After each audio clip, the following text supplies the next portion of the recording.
នៅពេលមុនដែលទូស័យរបស់យើងទៅជួយទូប្រុសហ្នឹងណាគឺនាងបានទៅកន្លែងដែលណាត់ជួបផងដែរទូស័យបាននិយាយថាចាប់ពីពេលនេះទៅលោកម្ចាស់ផាកហ្នឹងគឺលែងបានធ្វើអំពើអាក្រក់ខុសខើទៀតហើយសុនដុកបានសួរថាតើគេគ្រប់គ្នាបានមកអស់ហើយឬនៅហើយម្ចាស់រោគសភៅបានប្រាប់ផងដែរថាពួកគេហ្នឹងគឺបានមកមុនពេលហើយក៏បានបដូរផែនការផងដែរជំរាបសួរសួស្តីប្រិយមិត្តទាំងអស់គ្នាជាទីមេត្រីវិលមកវិញហើយជាមួយនឹង admin ដែលជាភាគបន្តមុននឹងចូលដល់សាច់រឿងយើងបន្តហ្នឹងកុំភ្លេច like ក៏ដូចជា subscribe ដាក់រូបសញ្ញាកណ្ដឹងឲ្យadmin ម្នាក់មួយផងអរគុណច្រើនត្រឡប់មកកន្លែងមកជ្រួយើងឃើញថាយុនវូហ្នឹងគឺត្រូវបានលោកម្ចាស់ផាកយកព្រួយដើម្បីបាញ់គាត់ស៊ូនគូពេលហ្នឹងគាត់ព្យាយាមជួយដែរណាក៏ប៉ុន្តែទូប្រុសហ្នឹងគឺធ្លាក់ចូលទឹកបាត់ទៅហើយទូស័យរបស់យើងហ្នឹងក៏បានចុះមកហាយជួយគាត់គ្រាន់តែស៊ូនដុកហ្នឹងគឺអូសយុនវូទៅដល់ច្រាំងភ្លាមនាងក៏បានស្រែកហៅថាលោកម្ចាស់ដឹងខ្លួនឡើងហើយទូស័យហ្នឹងគឺភ័យមែនតើណាក៏បានព្យាយាមជួយដើម្បីឲ្យទឹកចេញពីមាត់ប៉ុន្តែមានណាគឺយុនវូក៏បានដឹងខ្លួនទូប្រុសដឹងខ្លួនបែរជាទូស័យរបស់យើងហ្នឹងយំតែម្ដងយុនវូបានសួរថាហេតុអីបានជាយំអញ្ចឹងឬក៏ត្រូវរបួសកន្លែងណាប៉ុន្តែទូស័យហ្នឹងគឺបាននិយាយថាតើលោកម្ចាស់វង្វេងវង្វាន់ហើយមែនទេបានជាមិនចេះហែតទឹកហើយហ្នឹងប្រឹងលោតចូលទឹកទៀតទូប្រុសតបកន្លែងហ្នឹងគឺកំ ប្លែងតែម្ដងណាក៏បាននិយាយថាយុគមិញហ្នឹងគឺគាត់រៀនហែទឹកហើយការពិតហ្នឹងគឺរៀនហែទឹកមែនប៉ុន្តែរៀនតាមសភៅដែលធ្វើឲ្យទូស្រីបាននិយាយថាកោតលោកម្ចាស់ហ្នឹងរៀនហែទឹកតាមសភៅកើតយុនវូបានតបថាការងាររបស់គាត់ហ្នឹងគឺជោគជ័យហើយលើកលែងតែត្រូវព្រួយបន្តិចតែប៉ុណ្ណោះលើបែបហ្នឹងស៊ុនដុករបស់យើងក៏បានហាយសម្ពុតដើម្បីបិទរបួសពេលហ្នឹងអូបងព្រមទាំងស៊ុនគូហ្នឹងក៏បានមកដល់ផងដែរដោយអូបងបានសួរថាតើលោកម្ចាស់មានទៅរបួសកន្លែងណាអត់អូបងហ្នឹងគឺអត់ចំណាំទូស្រីទេបានសួរថាតើនាងគឺជានរណាគេហើយទូប្រុសបាននិយាយថានឹងមិនលេខដេចូលយូរតែនរណាទៅនៅពេលហ្នឹងទូស្រីយើងភ្លេចខ្លួនព្រោះថាអូបងហ្នឹងអត់ make up គាត់មើលអត់ស្គាល់ចំណែកឯស៊ុនគូហ្នឹងមើលដឹងថាជាប្អូនស្រីរបស់ខ្លួនម្ល៉េះហើយទូស្រីហ្នឹងគឺបានដើរទៅកន្លែងផ្សេងឆ្ងាយដើម្បីឆ្លោះមើលមុខខ្លួនឯងស៊ុនគូគឺបានចាប់ដៃប្អូនស្រីហើយសួរថាឯងគឺជាស៊ុនដុកមែនទេទូស្រីគឺបានអង្វរបងប្រុសថាចាំគាត់ហ្នឹងបញ្យល់ពេលក្រោយគ្រប់យ៉ាងតែម្ដងប៉ុន្តែដាច់ខាតហ្នឹងគឺកុំប្រាប់អំពីសមាជិកពិតរបស់នាងដែលជាកូនស្រីរបស់លោកមន្ត្រីចូលព្រោះបានសម្ដេចយ៉ាងកាន់ចាដឹងប្រកាសជាចាប់នាងដាក់គុកជាមិនខានបងប្រុសឡើងហួចចិត្តតែម្ដងណាហើយក៏បានសួរថាតើឯងគឺជា Lady Joyu រហូតមកមែនទេស៊ុនដុកបាននិយាយថាមកពីបងប្រុសហ្នឹងឯងមិនស្គាល់ថានាងគឺជាប្អូនស្រីតែម្នាក់គាត់តែប៉ុណ្ណោះទូប្រុសមើលពីចម្ងាយបានឆ្ងល់ថាតើលោកម្ចាស់ស៊ុនគូព្រមទាំង Lady Joyu នឹងពិភាក្សារឿងអីក៏យូរម្ល៉េះស៊ុនគូគឺចង់សុំទោសប្អូនស្រីព្រោះថាមើលប្អូនអត់ស្គាល់ណាក៏ប៉ុន្តែស៊ុនដុកបាននិយាយថាមិនបាច់សុំទោសទេព្យាយាមបិទបាំងរឿងរបស់នាងហើយនាងទៅមុនសិនហើយបងប្រុសរបស់ទូស្រីហ្នឹងក៏បានប្រាប់ទៅកាន់ទូប្រុសថាឆាប់ចាក់ចេញពីកន្លែងហ្នឹងភ្លាមទៅព្រោះថាតាហ៊ានគឺចិត្តមកដល់ហើយទូប្រុសបានសួរថាតើ Lady Joyu ទៅណាប៉ុន្តែស៊ុនគូបានប្រាប់ផងដែរថានាងមានការប្រញាប់ណាមួយយើងឆាប់ចាក់ចេញទៅកុំឲ្យពាក់ព័ន្ធជាមួយនាងបន្តទៀតគ្រូពេទ្យបានស្ដីឲ្យទូប្រុសថាទៅធ្វើអីទៀតហើយបានជាទៅព្រួយបែបហ្នឹងអូបងហ្នឹងបាននិយាយថាធ្វើជាវីរៈបរោះការពារស្រីស្អាតបានជាបែបហ្នឹងនោះយុនវូហ្នឹងគឺបានប្រាប់ទៅកាន់គ្រូពេទ្យផងដែរថាគាត់មិនអាចប្រាប់លំអិតបាននោះទេគ្រូពេទ្យហ្នឹងបានប្រាប់ផងដែរថាសំណាងល្អហើយដែលគេបានសង្គ្រោះបឋមនោះកុំអីហ្នឹងហូរឈាមច្រើនជាមិនខានទូប្រុសរបស់យើងហ្នឹងគឺគាត់លួចអសប្បាយក្នុងចិត្តណាស៊ុនដុកហ្នឹងក៏បានរៀបចំបទកៅអៅហើយក៏ឃើញជាសម្ពុតដែលហាច់រងរបួសទូប្រុសហ្នឹងឯងនាងបាននឹកឃើញពីសម្ដីរបស់ទូប្រុសនិយាយថាគាត់ហ្នឹងគឺសុខចិត្តរងរបួសជំនួសទូស្រីណាលោកស្រីផាកបានមកដល់ផងដែរដោយនិយាយថាគាត់ហ្នឹងគឺចង់មកពិភាក្សាជាមួយទូស្រីមើលទៅកូនស្រីរបស់គាត់យាយជីនហ្នឹងដូចជាអារម្មណ៍មិនសូវល្អនៅក្នុងខ្លួននោះទេដែលធ្វើឲ្យទូស្រីបានតបផងដែរថាវាគឺជាអារម្មណ៍កូនកំមុំដែលមុនរៀបការតែប៉ុណ្ណោះលោកស្រីផាកបានតបថាបើវាជាអារម្មណ៍បែបហ្នឹងមិនអីនោះទេប៉ុន្តែគាត់គិតថាវាមិនមែនបែបហ្នឹងគាត់បានពឹងទូស្រីថាគួរតែឲ្យទូស្រីហ្នឹងនិយាយជាមួយយាយជីនទៅព្រោះថាគេហ្នឹងគឺអាចនិយាយសាសនាជាមួយគ្នាបានជាហេតុថាយាយជីនអាចនឹងព្រមប្រាប់គ្រប់រឿងទៅកាន់ទូស្រីរបស់យើងណាទូស្រីក៏បានយកព្រមជួយម្ដាយក្មេកផងដែរកលេចមកមើលលេខាព្រះជាហ្នឹងគឺបានចូលទៅគាត់ព្រះជាឲ្យទូថ្វាយថាហារុហ្នឹងត្រូវបានគេដេញចាប់ហើយសម្លាប់យើងគឺបានចេញបញ្ជាថាឲ្យចាប់គេទាំងរស់ហេតុអីបានជាសម្លាប់គេអញ្ចឹងលេខាហ្នឹងគេបានទូថ្វាយថាដោយសារលោកអនុសេនីយ៍ត្រីហ្នឹងព្រមទាំងលោកម្ចាស់ផាកទៅប្រទេសបតុងគ្នាហើយអញ្ចឹងធ្វើឲ្យលោកម្ចាស់ផាកហ្នឹងគឺទាញព្រួយបាញ់ហារុតែម្ដងគាត់ក៏បានធ្លាក់ពីលើចលងភ្នំមកហ្នឹងលងទឹកស្លាប់បាត់ទៅហើយស៊ុនគូក៏បានចង្អុលបញ្ជាក់ផងដែរថាអ្នកដែលស្លាប់ហ្នឹងគឺជាហារុរាជាបានបញ្ជាក់ថាអញ្ចឹងលោកម្ចាស់ផាកហ្នឹងគឺជាអ្នកបាញ់សម្លាប់មែនទេអញ្ចឹងបញ្ជាក់ថាអ្វីដែលគេសរសេរហ្នឹងគឺជាការពិតហើយដែលលោកម្ចាស់ផាកហ្នឹងគឺចង់បំបត្តិនៅផុសតាំងតែម្ដងលេខាបានតបគ្រប់គ្រងនៅអ្វីដែលព្រះជានឹងស្វែងយល់ក៏ប៉ុន្តែគឺមិនអាចយកអ្វីទាំងអស់ហ្នឹងមកដាក់ទោសទៅកាន់លោកមន្ត្រីផាកបាននោះទេព្រោះព្រះជានឹងគឺចង់សង្កត់ទោសទៅកាន់លោកម្ចាស់ផាកតែម្ដងតាមពាក្យចាមរាមហ្នឹងណាប៉ុន្តែលេខាហ្នឹងគេបានជំទាស់ព្រះជាវិញថាបើធ្វើបែបហ្នឹងគ្រប់គ្នាប្រកាសជាចោទថាព្រះជានឹងគឺកាត់ទោសលំអៀងតាមពាក្យចាមរាមហើយវាក៏មិនមែនជាអ្វីដែលព្រះជាគួរតែធ្វើនោះទេលោកម្ចាស់ផាកហ្នឹងគឺបានមកប្រាប់បងស្រីព្រមទាំងបងថ្លៃថាអ្នកសរសេរប្រឡោមលោកហ្នឹងគឺបានបាញ់សម្លាប់ទៅហើយប៉ុន្តែបងស្រីរបស់គាត់បាននិយាយថាគាត់នៅតែពេញចិត្តចង់ឲ្យប្អូនប្រុសហ្នឹងចោះចេញអំពីតំណែងលោកម្ចាស់ផាកបាននិយាយថាបងស្រីរឿងទាំងអស់ហ្នឹងវាមិននៅយូរនោះឡើយគេនឹងភ្លេចទៅវិញណាលោកស្រីផាកបានតបថាតែយ៉ាងណាក៏ដោយចាប់ពីពេលនេះទៅធ្វើឲ្យព្រះជានឹងសង្ស័យមកកាន់ពួកយើងកាន់តែច្រើនហើយលោកម្ចាស់ចូលហ្នឹងបានប្រាប់ទៅវិញថាគាត់មានយោបល់ផ្សេងអំពីភរិយារបស់គាត់បាននិយាយថាអូនសម្លាញ់អូនមិនដែលធ្វើនយោបាយអញ្ចឹងអូនមិនយល់នោះទេបើសិនជាមានអំណាចហ្នឹងតើមានគេឈ្មោះល្អហើយណាមួយទៀតបើលោកម្ចាស់ផាកព្រមចោះចាញ់គឺស្មាននឹងថា ថាលោកម្ចាស់ផាកហ្នឹងពាក្យពិតដូចជាចាំអារាមហ្នឹងចឹងណាមួយទៀតវាធ្វើឲ្យគាត់ហ្នឹងបាត់បង់អំណាចនៅក្នុងការជួយជំរុញព្រះអង្គម្ចាស់ជីងសឹងលោកម្ចាស់ផាកគឺគាត់សប្បាយចិត្តព្រោះថាលោកម្ចាស់ចូលគ្រប់គ្រងស៊ុនគូហ្នឹងគឺបានបញ្ជួបជាមួយនឹងប្អូនស្រីដែលប្រាប់ទៅកាន់ទូស្រីរបស់យើងថាឲ្យគេឈប់ធ្វើជាចៅមហាទៀតទៅស៊ុនដុកបានសួរថាយកផ្លែឈើខ្ចីមកឲ្យនាងហ្នឹងគឺដើម្បីប្រាប់តែប៉ុណ្្នឹងទេតើមែនទេស៊ុនដុកហ្នឹងបានប្រាប់ទៅកាន់បងប្រុសថាកុំបារម្ភអីគាត់មិនមែនធ្វើជាចៅមហាលើកទី1នោះទេអញ្ចឹងហើយគ្មានផ្លូវដែលគ្រួសារខាងសាច់ថ្លៃហ្នឹងបានដឹងអញ្ចឹងណាប៉ុន្តែស៊ុនគូបានប្រាប់ថាបើសិនជាគេដឹងកូនប្រសាស្រីម្នាក់នេះគឺមិនអាចរស់នៅផ្ទះហ្នឹងបានទៀតនោះទេ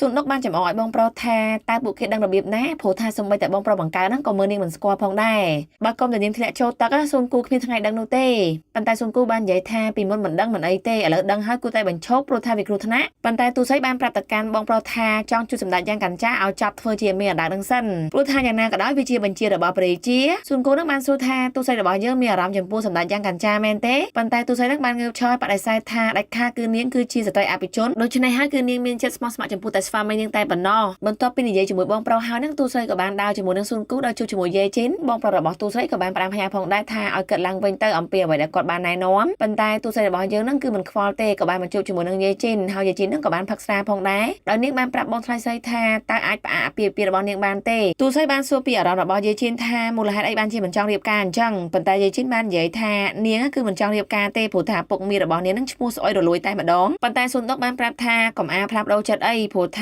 ាទៅជួបជាមួយនឹងអនាគតស្វាមីសិនទៅគេនឹងអាចមានអារម្មណ៍ផ្លាស់ប្ដូរប៉ុន្តែយាយជីននឹងគឺគាត់មិនចង់រៀបការតែម្ដងព្រោះគាត់នឹងមានមនុស្សដែលខ្លួនឯងស្រឡាញ់ដូចទៅហើយនៅក្នុងសារបញ្ចុះម្នាក់វិញនឹងគឺផ្ដោតសំខាន់អំពីរឿងរ៉ាវរបស់លោកម្ចាស់ផាកព្រោះថាលេខាព្រះរាជានឹងគឺបានទូថ្វាយព្រះរាជាថាតាក់ទងជាមួយនឹងសភៅបឡោមលោកនឹងដែលចោទថាលោកម្ចាស់ផាកនឹងគឺជាឃាតករអញ្ចឹងហើយគឺព្រះរាជាធ្វើការដកតំណែងតែម្ដងណាប៉ុន្តែលោកម្ចាស់ចោនឹងគឺបានទូថ្វាយព្រះរាជាថាគ្រាន់តែពាក្យចាមអារាមបាននឹងធ្វើឲ្យព្រះរាជាកាត់សេចក្តីនឹងមិនត្រឹមត្រូវនោះទេសូមព្រះរាជាធ្វើការត្រេះរិះម្ដងទៀតព្រះរាជានឹងបានមានបន្ទូលថាចុះពាក់ព័ន្ធជាមួយនឹងដីសម្បត្តិដែលយកទៅធ្វើជាដីខ្លួនឯងនោះតើលោកម្ចាស់ផាកបកស្រាយរបៀបណាបកសម័យទៅវិញយើងឃើញថាព្រះរាជានឹងគឺបានប្រាប់អំពីផែនទីនៅតំបន់របស់ចលងភ្នំណាមនឹងឯងដែលមហាណាគឺបានធ្លាប់នាំព្រះរាជាទៅកន្លែងនឹងពេលយប់ស្ងាត់ទៅណាលោកម្ចាស់ផាកហ្នឹងគឺបានទូថ្វាយព្រះរាជាថាគាត់អត់ដឹងអីទេគឺគាត់ហ្នឹងគឺមិនបានធ្វើនោះឡើយប្រហែលជាកូនចៅក្រមអាវ៉ារបស់ទូបង្គំអញ្ចឹងហើយចាំទូបង្គំមើលឡើងវិញក៏ប៉ុន្តែព្រះរាជានឹងបានតបថាមិនបាច់មើលទេព្រោះយើងឲ្យក្រសួងយុតិធម៌ហ្នឹងធ្វើការស៊ើបអង្កេតហើយគ្រាន់តែទោសមួយនេះគឺយើងអាចធ្វើការដកតំណែងរបស់លោកបានបាត់ទៅហើយបន្ទាប់មកលោកម្ចាស់ផាកហ្នឹងគឺខឹងខ្លាំងមែនទែនព្រោះថាយ៉ាងណាក៏ដោយព្រះរាជាដកតំណែងហ្នឹងគឺវាអន់ជាងនៅពេលដែលខ្លួនឯងលាចេញណាអញ្ចឹងហើយធ្វើឲ្យគាត់ហ្នឹងខឹងទៅកាន់លោកម្ចាស់ចូលថាគួរតែគាត់ហ្នឹងស្ដាប់សម្ដីរបស់បងស្រីគាត់វិញល្អជាងយើងឃើញថាទូស្រីហ្នឹងគឺបានបញ្ជូបយូនវូដែលនាងបានសួរថាដៃរបស់លោកម្ចាស់យ៉ាងម៉េចទៅហើយទូប្រុសបាននិយាយថាគាត់គឺជាមនុស្សប្រុសមិនអីទេប៉ុណ្ណឹងគឺវាឈឺតិចតួចទេហើយក៏បានធ្វើសម្រួលសរសៃឲ្យទូស្រីយើងមើលណាដោយសុនុកបាននិយាយថាលោកម្ចាស់ប៉ុណ្ណឹងបានហើយខ្ញុំយល់ហើយព្រោះថាបើសិនជារបួសលើដៃខ្ញុំហ្នឹងក៏ឈឺបន្តិចនោះដែរសំខាន់ហ្នឹងបានសុនុកទប់ដៃបែបហ្នឹងគឺនៅស្ងៀមតែម្ដងណាហើយអូបងហ្នឹងក៏បានងើបឡើងយូនវូក៏ខឹងដែរណាព្រោះនៅពេលដែលគាត់ចង់រ៉ូមែនទិកជាមួយទូស្រីហ្នឹងគឺអូបងចូលកាត់រហូតទូស្រីបានសួរថាតើគេហ្នឹងបានជួបបេក្ខជនដែលជាអនាគតស្វាមីរបស់កូនស្រីទាំង3ហ្នឹងហើយឬនៅអូបងហ្នឹងបាននិយាយថាពួកគេបានជួបរួចហើយទូប្រុសក៏បាននិយាយផងដែរថាអរគុណបឡោមលោកហ្នឹងដែលធ្វើឲ្យពួកគេហ្នឹងអាចរៀបការជាមួយមនុស្សកំមុំចាស់បានព្រោះថាពួកគេបានបដូរចិត្តយូនវូបាននិយាយផងដែរថាពេលនេះគឺអាស្រ័យទៅលើកូនកំមុំទាំង3របស់មេសាំងឈុនតែម្ដងស៊ុនដុកបាននិយាយថានាងគឺមានផែនការមួយហើយណាមួយទៀតសាមស៊ូនហ្នឹងគឺនាងបានគិតថាមិនទាន់និយាយចប់ផងហ្នឹងបែរជាលោកម្ចាស់អនុសេនីយ៍ត្រីស៊ូនគូហ្នឹងមកដល់តែម្ដងទូប្រុសបានសួរថាតើស៊ូនគូហ្នឹងមកធ្វើអ្វីព្រោះថាកម្រងដែលសរសេរសភៅហ្នឹងគឺចាប់បាត់ទៅហើយស៊ុនគូបាននិយាយថាគាត់នឹងជួយជុំជ្រែងទូប្រុសរហូតដល់ធ្វើជាចៅមហាចប់សពគ្រប់និយាយមិនទាន់ចាប់ស្រួលបួលផងហ្នឹងសាមស៊ូនក៏មកដល់ផងដែរស៊ុនដុកបានសួរថាហេតុអីបានជាកូនពៅមកអញ្ចឹងព្រោះស៊ុនដុកហ្នឹងគឺណែនាំឲ្យកូនពៅនៅផ្ទះក៏ប៉ុន្តែកូនពៅអត់ខ្វល់ទេបែរជាសួរទៅកាន់ស៊ុនគូវិញថាហេតុអីបានជាលោកម្ចាស់មកអញ្ចឹងទាំងសប្បាយចិត្តតែម្ដងណាប៉ុន្តែយូនវូឲ្យតែគាត់ឃើញគេស្និទ្ធស្នាលនឹងគ្នាហ្នឹងគឺគាត់ចុកដើមទ្រូងអញ្ចឹងហើយអូបងបានដេញពួកគេទាំងពីរនាក់ហ្នឹងបបាយពីគ្នាបន្តិចយើងឃើញថាឃាតករស៊ីឈ្នួលហ្នឹងក៏បានមករក Lady ចូលយូប្រកាសផងដែរដោយគាត់គិតថាគាត់មករកត្រូវហើយតាមការពិតទៅកូនពៅហ្នឹងគឺក៏បានយកអាហារមកជប់លៀងណាក៏បាននិយាយថាគាត់ពិតជាអរគុណមែនតើដែលពួកគេធ្វើការយ៉ាងលំបាកដើម្បីសម្រេចនៅការរៀបការរបស់ពួកគេទាំង3នាក់អញ្ចឹងហើយពួកគេក៏បានលើកសារដើម្បីចូលស្របពេលហ្នឹងទូស្រីរបស់យើងក៏បានជួបចង្កោះដែលធ្វើឲ្យស៊ុនគូហ្នឹងគាត់យកដៃទៅការពារក្បាលទូស្រីណាទូប្រុសហ្នឹងគឺមើលទាំងប្រច័ណ្ឌតែម្ដងចំណែកឯសាំស៊ូនហ្នឹងគឺបានគិតថាស៊ុនគូហ្នឹងជាអនាគតស្វាមីរបស់ខ្លួនហើយព្រោះថាគេគឺជាសុភាពបុរសដែលអាចការពារខ្លួនបានអូបងបានគិតឲ្យថាលោកម្ចាស់របស់ខ្លួនប្រកាសជាស្រែកមិនខានមានណាយូនវូហ្នឹងគឺបានស្រែកតែម្ដងឲ្យទូស្រី របស់យើងព្រមទាំងស៊ុនគូនៅឆ្ងាយពីគ្នាស៊ុនដុកបានសួរថាតើលោកម្ចាស់ធ្វើទុកដានត្រង់ទៀតហើយមែនទេប៉ុន្តែយន់វូនឹងបានអះអាងថាមកពីវាមិនសមរម្យកូនបើនឹងក្លាហានមែនតែនបានសួរថាតើស៊ុនគូព្រមទាំងទូស័យរបស់យើងស្រឡាញ់គ្នាមែនទេប៉ុន្តែដោយសារពីរនាក់នឹងគឺជាបងប្អូនបកាអញ្ចឹងហើយពួកគេទាំងពីរនាក់ក៏បានសាច់ប្រកែកព្រមគ្នាណាដែលធ្វើឲ្យកូនបើនឹងសប្បាយចិត្តមែនតែនហើយនាងបាននិយាយថាមិនអីទេកុំខឹងអីនាងគ្រាន់តែសួរតែប៉ុណ្ណោះប៉ុន្តែមេសាមសុខដែលជាកូនបើនឹងក៏ក្លាហានពេកក៏បានសួរទៅកាន់ស៊ុនគូថាតើស៊ុនគូគិតយ៉ាងណាអំពីនាងទូស័យរបស់យើងនឹងគឺបារម្ភមែនតែនខ្លាចថាកូនបើនឹងសារភាពស្នេហាលោកអនុសេនីត្រីបានសួរថាតើអ្នកនាងមានន័យដូចម្ដេចសាមសុខនឹងបាននិយាយថាតើលោកម្ចាស់ព្រមរៀបការជាមួយខ្ញុំទេទូស័យនឹងទាំងអស់គ្នាគឺបានគាំងតែម្ដងដែលនាងបាននិយាយថាមិនគួរអ្នកនាងសាមសុខនិយាយបែបហ្នឹងទេស៊ុនគូនឹងពិតជាធ្វើឲ្យសាមសុខខកចិត្តពិតមែនដោយគាត់បានប្រាប់នឹងមុខគេតែម្ដងថាគាត់មានកម្រងរៀបការនោះទេកូនបើលើបែបហ្នឹងក៏ខកចិត្តបន្តិចដែរនាងបាននិយាយថានាងមានការរវល់ដូច្នេះហើយសុំទៅមុនស៊ុនដុកបានមកអង្គុយនិយាយលួងកូនបើណាថាការពិតក៏រៀបចំផែនការហើយដើម្បីឲ្យនាងបានជួបជាមួយនឹងស៊ុនគូនៅថ្ងៃបុណ្យហេតុអីបានជានាងសារភាពលឿនបែបហ្នឹងសាមសុខបានប្រាប់ថាគាត់ព្យាយាមទប់អារម្មណ៍ដែរក៏ប៉ុន្តែគាត់ពិតជាស្រឡាញ់ស៊ុនគូនឹងខ្លាំងមែនតើដោយសារថាគេនឹងគឺជាសភាពបរោះ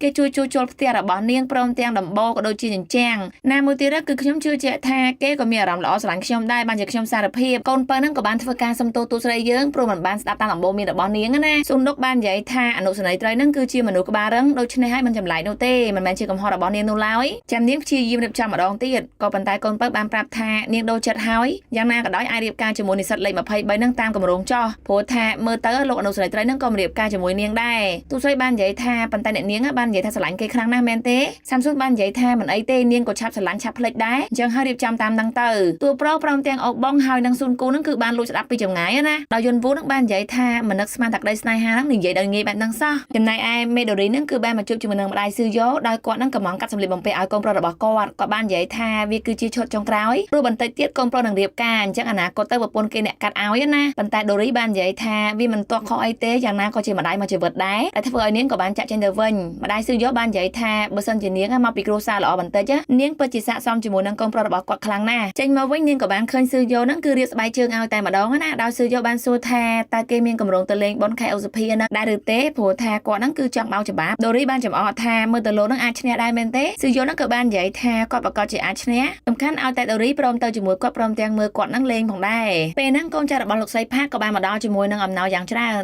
ដែលម្ដាយរបស់ស៊ឺយ៉ូក៏បានចេញមកទទួលហើយនិយាយថាវាជាអំណោយរបស់តឡងអញ្ចឹងណានៅពេលដែលម្ដាយស៊ឺយ៉ូបើកទៅឃើញថាជាឈុតសម្លៀកបំពាក់ដែលជាមន្ត្រីក្រសួងការពារជាតិនឹងឯងហើយក៏បានអានសម្បត្តិផងដែរថា3ថ្ងៃទៀតហ្នឹងគឺគេប្រកាសជាប្រកាសឲ្យអំណោយមួយនេះគឺជាការអបអររបស់គាត់ដែលធ្វើឲ្យម្ដាយស៊ឺយ៉ូហ្នឹងហៅស៊ឺយ៉ូមកនិយាយថាឃើញទេសាច់ថ្លៃហ្នឹងគឺបានជួយជុំជ្រែងធ្វើឲ្យយើងហ្នឹងខ្លាចទៅជាអ្នកខ្ពង់ខ្ពស់ហើយស៊ឺយ៉ូហ្នឹងក៏បានកលេចមកមើលឃើញថាដូរីក៏បានចាក់ចេញទៅផងដែរដូរីបានដើរមកខាងក្រៅហើយនិយាយថាតើស៊ឺយ៉ូហ្នឹងគឺជាប្តីរបៀបណាព្រោះថាចិត្តរៀបការទៅហើយបើជាហៅនាងឲ្យទៅមើលគេប្រកួតបោកចំបាប់បែបហ្នឹងណានាងក៏បានរអ៊ូផងដែរថាវាគួរឲ្យធន់មែនតើព្រោះថាពេលនិយាយជាមួយគាត់មិញហ្នឹងគឺអារម្មណ៍ល្អព្រមទាំងញញឹមញញែមទៀតផងនោះស៊ុនដុកព្រមទាំងយូនវូហ្នឹងគឺបានមករៀបចំនិស្សិត3នាក់ដើម្បីឲ្យគេហ្នឹងតែងខ្លួនឲ្យស្រស់សង្ហាព្រមទាំងតាក់ទាញកូនកំមុំទាំង3នាក់ដំបងឡើងម្នាក់គឺបកាច់មែនតើព្រោះថាត្រូវកាត់កោសក់ក៏ប៉ុន្តែគឺមិនឈ្នះទូប្រុសរបស់យើងនោះឡើយបន្ទាប់ពីតបតែងខ្លួនហើយយើងឃើញថាសង្ហាមួយបែបម្នាក់ដែលទូស័យហ្នឹងបាននិយាយថានៅថ្ងៃបុណ្យខែឧសភាហ្នឹងពួកគេត្រូវតែងខ្លួនបែបហ្នឹងដើម្បីទៅកន្លែងបុណ្យហ្នឹងស្របពេលខាងក្រៅយាយជីហ្នឹងក៏បានដើរទៅញ៉ាំវ៉ាន់ផងដែរនិស្សិតទាំង3នាក់ហ្នឹងបានបកាយគ្នាថាលោកនិស្សិតគីមហ្នឹងអនាគតខ្លាចទៅជាបងថ្លៃធំជាងគេហើយប៊ូកើមអីហ្នឹងត្រូវហៅពួកគេថាជាបងថ្លៃពេលដែលយាយជីនលើកបែបហ្នឹងគឺបានជួបជាមួយនឹងប៊ូកើមហ្នឹងឯងដោយសួរថាតើប៊ូកើមហ្នឹងជិតនឹងរៀបការជាមួយនឹងកូនកំមុំចាស់ហ្នឹងមែនទេហើយពេលហ្នឹងអារម្មណ៍របស់យាយជីនក៏ក្រោកដួលផងដែរដោយនាងបាននិយាយថាអូគេភ្លេចអបអរអញ្ចឹងណាប៊ូកើមហ្នឹងក៏បាននិយាយផងដែរថាគាត់នឹងរៀបការដោយយាយជីនបាននិយាយថានាងតែបារម្ភខ្លាចថាគេហ្នឹងគឺជានិស្សិតដែលត្រូវនឹងស្លាប់ម្នាក់ឯងខ្លាចតែជាកំឡោះចាស់យាយជីនថែមទាំងរតាក់តបសួរថាតើមកពីគ្រួសារមួយណាណាអញ្ចឹងប៊ូកើមអត់និយាយអីទេហើយគេក៏បានលាគ្នាត្រឹមហ្នឹងដោយទូស័យក៏បានឃើញផងដែរថាពួកគេនិយាយគ្នាស៊ុនដុកក៏បានដើរតាមក្រោយយាយជីនដោយហៅសួរថាតើគេស្គាល់និស្សិតម្នាក់ហ្នឹងមែនទេប៉ុន្តែយាយជីនបែរជានិយាយថាអូការពិតហ្នឹងនិស្សិតមួយណាទៅព្រោះថាគេហ្នឹងអាចនឹងសួរនាងថាទិញខ្សែហ្នឹងធ្វើខ្សែដៃនៅកន្លែងណាស៊ុនដុកបានសួរថាតើធ្វើខ្សែដៃឲ្យណាគេយាយជីនបានប្រឡប់ថាគឺនាងធ្វើសម្រាប់អនាគតស្វាមីនៅថ្ងៃបុណ្យខែឧសភាហ្នឹងឯងប៉ុន្តែស៊ុនដុកបាននិយាយថាក្រៃមិនចង់ជួបទេមែនទេហេតុអីបានជាដូរចិត្តអញ្ចឹងណាយាយជីនហ្នឹងគឺអត់អាចនិយាយការពិតបានទេប្រាប់ទៅកាន់ទូស្រីរបស់យើងហើយទូស្រីហ្នឹងក៏សង្ស័យផងដែរយាយជីនបានសួរទៅកាន់បងថ្លៃស្រីថាតើយ៉ាងម៉េចទៅហើយធ្វើជាចៅមហាឲ្យកំមុំចាស់ទាំង3ហ្នឹងទូស្រីបាននិយាយថាវាមិនអីនោះទេព្រោះគាត់ហ្នឹងគឺជាអ្នកជំនាញហើយក៏បានសួរផងដែរថាអនាគតស្វាមីហ្នឹងគឺជានរណាគេប៉ុន្តែស៊ុនដុកហ្នឹងក៏អត់ប្រាប់អញ្ចឹងណាអញ្ចឹងហើយយាយជីនហ្នឹងគឺបានជួនអ្នកបម្រើរបស់ស៊ុនដុកឲ្យធ្វើការស៊ើបអង្កេតអ្នកបម្រើបាននិយាយថាគាត់ហ្នឹងគឺជាភ្នាក់ងារស៊ើបអង្កេតមែនទេប៉ុន្តែ តែយាយជីននឹងគឺបានឲ្យប្រាក់ទៅមួយចំនួនដោយយាយជីនបានបញ្ជាថានាងចង់ដឹងនរណាគេគឺជាកូនកំឡោះទាំង3នាក់ហ្នឹងចំណែកឯមេហាណាហ្នឹងគឺបានទទួលកាដូអំពីព្រះរាជាយាទដែលទ្រង់បានបញ្ជូនមកហើយទ្រង់ក៏បានសរសេរសម្បត្តិផងដែរថាពិតជាអរគុណមែនទែនដែលហាណាហ្នឹងជួយទ្រង់ឲ្យទ្រង់បានត្រឡប់ទៅផ្ទះវិញដោយសុវត្ថិភាពគណៈសោតនេះគឺជាទឹកចិត្តបន្តិចបន្តួចសូមទទួលយកផងចោះចំពោះតំបន់ហាមឃាត់អាណេវិញហ្នឹងគឺត្រូវបានដកចេញហើយព្រោះថារាជការនឹងចាត់ចែងដែលធ្វើឲ្យគាត់នឹងទទួលបានបទពិសោធន៍នៅឯស្រុកជនបទដូច្នេះហើយគាត់នឹងបន្តសរសេរសម្បត្តិប្រាប់អំពីទីក្រុងហាន់យ៉ាងយើងឃើញថាលេខាព្រះរាជានឹងគឺបានយកភីលៀងមកឲ្យពេទ្យគីមនឹងមើលណាយុនវូក៏បានមកដល់ផងដែរព្រោះថាគ្រូពេទ្យគីមនឹងជាអ្នកហៅថាអាការៈរបស់ភីលៀងនឹងគឺដូចជាពនាងកាលពី8ឆ្នាំមុនអញ្ចឹងបន្ទាប់ពីឃើញរោគសញ្ញាក៏ដូចជាការផ្ទៀងផ្ទាត់ហើយនឹងគឺទូប្រុសព្រមទាំងលោកគ្រូពេទ្យគីមនឹងគឺបាននិយាយហើយថាពិតដូចជាអាការៈទៅឆ្នាំពោដង្កូវនាងមាននឹងពិតមែនធ្វើឲ្យយុនវូនឹងគឺបាននឹកឃើញថាធ្លាប់បានសួរឈ្មោះហ្នឹងហើយនរណាគេធ្លាប់ទិញខ្លះកាលពីមុនណាបន្ទាប់មកទូប្រុសនឹងគឺបានចូលទៅគាល់ព្រះរាជាហើយក៏បានទូថ្វាយអំពីឆ្នាំពោដង្កូវនាងមានហ្នឹងលើបែបហ្នឹងភ្លាមព្រះរាជាក៏បានហៅមន្ត្រីឲ្យធ្វើការស៊ើបអង្កេតតែម្ដងប៉ុន្តែទូប្រុសរបស់យើងនឹងបានប្រាប់ថាគាត់ស្គាល់មុខអញ្ចឹងណាប៉ុន្តែនៅពេលដែលទូប្រុសរបស់យើងទៅចង្អុលមុខយើងឃើញថាបរិសម្នាក់ហ្នឹងបានស្លាប់បាត់ទៅហើយទូប្រុសក៏ច្បាស់ផងដែរថាគេគឺជាអ្នកទិញថ្នាំហ្នឹងយុនវូបានសួរមន្ត្រីស៊ើបអង្កេតថានរណាគេជាអ្នកសម្លាប់តែមន្ត្រីបាននិយាយថាគាត់ហ្នឹងគឺបានរកសាកសពរបស់គេឃើញនៅចលងភ្នំហើយព្រះរាជាក៏បានយាងចូលមកដល់ផងដែរដោយទ្រង់មានបន្ទូលថាអ្នកដែលសម្លាប់បំបិតមាត់ហ្នឹងអាចជាមនុស្សតែម្នាក់ដែលចាប់ព្រះរាជាយាចម្រិតយកទៅលោកម្ចាស់ចូលហ្នឹងគឺខឹងមែនតើបានសួរថាហេតុអីបានជាសាកសពហ្នឹងនៅឯក្រសួងយុទ្ធភ័ពអញ្ចឹងណាលោកម្ចាស់ចូលហ្នឹងបាននិយាយថាហេតុអីបានជាមិនសម្អាតឲ្យល្អអញ្ចឹងណាប៉ុន្តែលោកម្ចាស់ផាកបានប្រាប់វិញថាអ្នកខ្លះគឺបានតែនិយាយទេមិនអាចធ្វើសកម្មភាពអីបាននោះឡើយតែធ្វើឲ្យលោកម្ចាស់ផាកហ្នឹងបាននិយាយថាតើឯងនិយាយស្អីលោកម្ចាស់ផាកបាននិយាយថាមានប្រយោជន៍អីទៀតព្រោះថាគេបានស្លាប់បាត់ទៅហើយមិនអាចនិយាយបាននោះទេអញ្ចឹងក៏បារម្ភអីយុនវូហ្នឹងបានទូថ្វាយព្រះរាជាថាបើតាមអាការៈរបស់ព្រះរាជាយាហ្នឹងគឺអត់ទៅតាមពលនោះទេហេតុផលហ្នឹងគឺគេរៀបចំអន្ទាក់ដើម្បីឲ្យព្រះរាជាយាហ្នឹងយាងចាក់ចេញអំពីព្រះរាជវាំងព្រះរាជាគឺបានយល់ស្របនឹងអ្វីដែលទូប្រុសនិយាយព្រោះថាគេចង់ឲ្យព្រះរាជនីហ្នឹងគឺធ្លាក់អំពីអំណាចដើម្បីស្រួលចាត់ការព្រះរាជាយា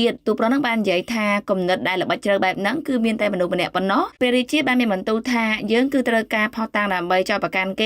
ទូប្រុសបានទូថ្វាយថាតម្រុយគឺសល់តែមួយប៉ុណ្ណោះយ៉ាងណាក៏ដោយត្រូវព្យាបាលឲ្យភីលៀងដឹងខ្លួនដើម្បីចង្អុលបង្ហាញថានរណាគឺជាអ្នកធ្វើរឿងទាំងអស់ហ្នឹងលេខាបានសួរព្រះរាជាថាហេតុអ្វីបានជាទ្រង់ហ្នឹងຕົកចិត្តទូប្រុសណាប៉ុន្តែព្រះរាជាហ្នឹងបានមានបន្ទូលថាសូម្បីតែយើងជាបិតាហ្នឹងក៏ភ្លេចអំពីការរកមូលហេតុនៃការស្លាប់របស់បុត្រីប៉ុន្តែសម្ដេចយ៉ាងកាញ្ចានៅតែធ្វើការស្រាវជ្រាវរកអំពីមូលហេតុការសោយទីបង្គត់របស់បុត្រីយើងយាយជិនព្រមទាំងទូស្រីហ្នឹងហើយលោកស្រីផាកកំពុងតែធ្វើកិច្ចការផ្ទះដើម្បីរៀបចំអនាគតកុំភាសាណាប៉ុន្តែកូនចៅរបស់លោកស្រីផាកហ្នឹងបែរជាលួចចូលបន្ទប់ទូស្រីហើយរើរកនៅផុសតាំងដើម្បីចោទប្រកាន់ណារើចោះរើឡើងក៏បានឃើញសភៅបឡោមលោកនឹងឯងហើយក៏បានយកមកឲ្យលោកស្រីផាកអ្នកបម្រើហ្នឹងក៏បានអុចអាលផងដែរថាមើលចោះលោកម្ចាស់ផាកគឺរងទុកទោសដោយសារបឡោមលោកទាំងអស់ហ្នឹងប៉ុន្តែកូនភាសាស្រីបែរជាធ្វើរឿងទាំងអស់ហ្នឹងទៅវិញណាដែលធ្វើឲ្យលោកស្រីផាកហ្នឹងគឺបាននឹកឃើញផងដែរថាតាំងពីដើមមកកូនប្រុសរបស់គាត់ព្រមទាំងកូនភាសាស្រីហ្នឹងគឺចូលចិត្តអានបឡោមលោកដែលជាសភៅហាមឃាត់ដូច្នេះហើយលោកស្រីផាកហ្នឹងគឺបានប្រាប់អ្នកបម្រើថាកុំតាមដានទៀតអីហើយមិនបាច់ចាត់ទោសអូនដំណើរនោះទេដោយលោកស្រីផាកហ្នឹងគឺបានយកសភៅបឡោមលោកហ្នឹងទៅទុកហើយអ្នកបម្រើរបស់ទូស្រីរបស់យើងហ្នឹងក៏បានលឺផងដែរនាងបានមកប្រាប់ទូស្រីថាមើលទៅម្ដាយក្មេងប្រកាសជាដឹងហើយបន្ទាប់មកទៀតអ្នកបម្រើរបស់លោកស្រីផាកគឺបានហៅទូស្រីរបស់យើងទៅជួបជាមួយលោកស្រីផាកដោយទូស្រីហ្នឹងបានសួរថាតើអ្នកម៉ែមានការអ្វីម្ដាយក្មេងក៏បានបកគោលសភៅមួយក្បាល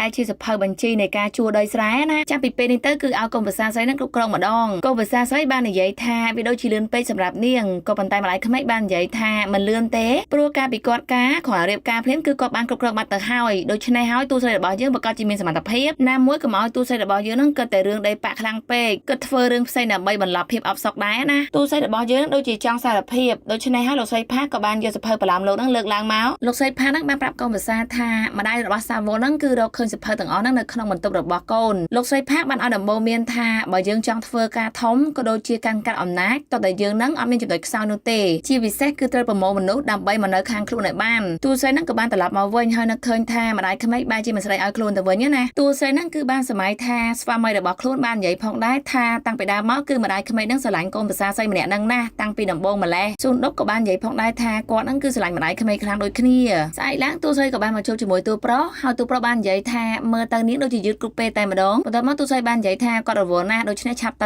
ៅពួកគេក៏បានដើរមកកន្លែងពិធីបុណ្យខែឧសភាហ្នឹងឯងដោយទូស្រីបាននិយាយថាហាណាហ្នឹងគឺចូលចិត្តជីតងមែនតែនដូច្នេះហើយឲ្យនិស្សិតលេខ12ហ្នឹងធ្វើយ៉ាងណាក៏ដោយត្រូវវឹកហាត់ឲ្យជីតងបកែណាក៏ប៉ុន្តែនៅពេលដែលលេងជាមួយហាណាហ្នឹងធ្វើជាចាញ់ហាណាទៅជួបគ្នាលើកមុនហ្នឹងគឺជាការឲ្យភ្នែកហើយសារនេះគឺជាការដែលមើលគ្នាកាន់តែច្បាស់ហើយបន្ទាប់មកទូស្រីបានប្រតិកម្មយុនវូថានៅថ្ងៃនោះនិស្សិតលេខ24ហ្នឹងគឺត្រូវលេងបោកចំបាប់ដោយមេដូរីគឺជាអ្នកមកមើលកន្លែងហ្នឹងព្រោះថាដូរីហ្នឹងគឺចូលចិត្តបរិយាដែលមាន មានសមត្ថភាពក៏ដូចជាប្រាដៃជើងខ្លួនឯងណាយន្តវូឆ្លៀតសួរថាចុះទូស័យរបស់យើងនឹងចូលចិត្តបរិដែលលេងបោកចំបាប់អត់ប៉ុន្តែទូស័យនឹងបាននិយាយថាអត់មានពាក់ព័ន្ធជាមួយនាងចូលចិត្តឬក៏អត់នោះទេបន្ទាប់មកទូស័យនឹងបានប្រាប់ថាថ្ងៃនោះត្រូវឲ្យកូនបើនឹងធ្វើការលេងសក់ព្រោះថាវាជាកន្លែងតាក់ទាញមួយផងដែរណាមួយនាងបានបរាជ័យម្ដងជាពីរដងរួចទៅហើយសំខាន់ណាស់ទូប្រុសរបស់យើងរត់ទៅអង្គុយរ៉ូមែនទិកអត់បានតែម្ដងណាយើងឃើញថាបរិសម្នាក់ដែលដើរតាមរ៉ូ Lady Jojo នឹងគឺបានមកដល់ហាងលក់សភៅនឹងហើយដល់ជួបជាមួយនឹងអូបងប៉ុន្តែអូបងបានបដិសេធថាគាត់មិនដែលស្គាល់ទេតែមិនឃើញរូបលើកទី1តែប៉ុណ្ណោះហើយបរិសម្នាក់ទៀតនឹងបានប្រាប់ថាចូលទៅសួរម្ចាស់ហាងលក់សភៅ